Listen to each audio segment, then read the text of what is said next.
Hello and welcome everyone. My name is Amit Patel and you are watching the show Musings with Software Engineers. Sir, how much is NoSQL better than SQL? So I have throughout my life I have worked on SQL and I don't know how NoSQL works. I know that MongoDB and other platforms use NoSQL. See, in the end, what you have to understand is you need a way to save and retrieve data.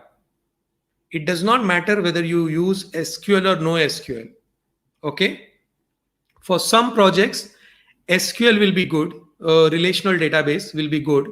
Okay, like Microsoft SQL or Oracle.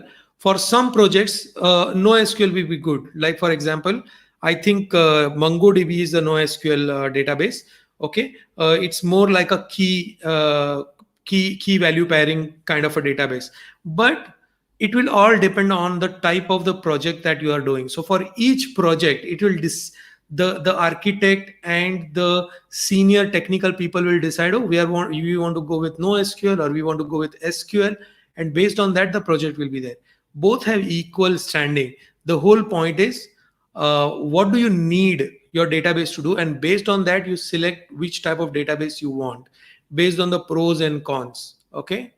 Thank you very much. Live starts every Thursday, 9:05 p.m. Make sure you check out my program, A Players. You can enroll into A Players. It will help.